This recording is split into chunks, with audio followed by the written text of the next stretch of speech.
અમે વાલકેશ્વર ચંદનબાળામાં હતા ને એક છોકરો રાતના આવ્યો, મને કે મારે પાલીતાણા જવું છું, કંઈ કામ છે? અમારે તો બીજું શું કામ હોય, અમારે થોડું એમ કહેવાનું પાલીતાણા જાય છે તો પેંડા લેતો આવશે. અમારે તો એમ કે તું એ જાય છે તો અમારા વતી દાદાના દર્શન કરજે, જાત્રા. ઘણા એવા પેલાના કાળમાં છે ને, આમ બાજુવાળો જતો હોય ને તો ઓલો કે મારા તરફથી 100 રૂપિયા લે. બહુ દુર્લભ હતું પાલીતાણાની જાત્રા. આજે તમે વન ડે પર આવી ગયા, વન ડે, હાફ ડે, 2020.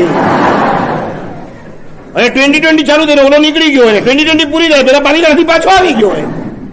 પેલાના કાળમાં બહુ મુશ્કેલ હતું, આજના જેવી સવલત નથી, ટ્રાન્સપોર્ટેશન નતું. એટલે કોઈક બાજુવાળો કહે કે તમે જાઓ છો તો લ્યો મારા તરફથી 100 રૂપિયા અને દાદાને ફૂલ ચડાવજો. અને ઓલો પણ ડિક્લેર કરે. 16 નામના ગ્રંથમાં હરિભદ્ર સુરેશ્વરજી મહારાજે કીધું છે, કોકના રૂપિયા તમે જો ચડાવવાના હોય ને ફૂલ, તો તમારે આમ બધા વચ્ચે આમ ગુલાબનો હાર લઈને આમ ઝૂલતા નહીં નીકળવાનું.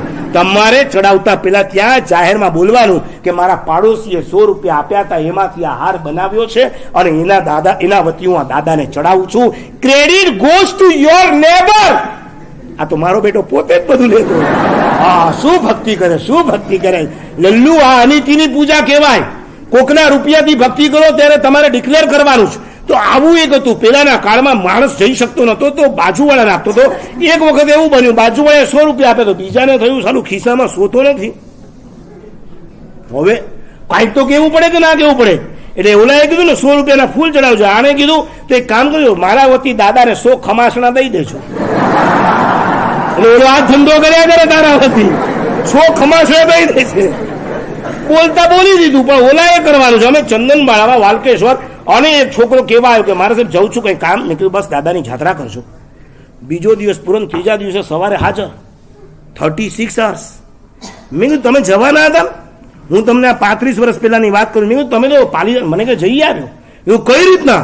મને કે જુઓ, અહીંથી સીધો ઘરે ગયો, બેગ લીધી, લિફ્ટમાં નીચે ગાડી રેડી હતી, સીધો સાંતાક્રુઝ. ત્યાં પ્લેન રેડી હતું, સીધો ભાવનગર. ત્યાં ગાડી રેડી હતી, સીધો પાલીતાણા.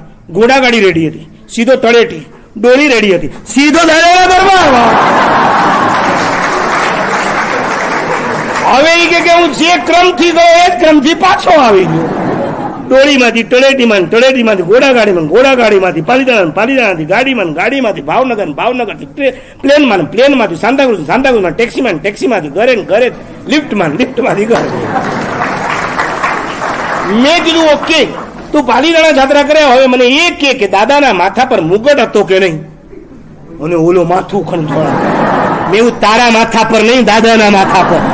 તારા માથા પર હું કામ હાથ ફેરવે? એમ નહીં સાહેબ, યાદ નથી આવતું હતું કે નતું. તું ગયો તો કે તારું પાર્સલ ગયું તું? તમારા કોઈ ઠેકાણા નહીં.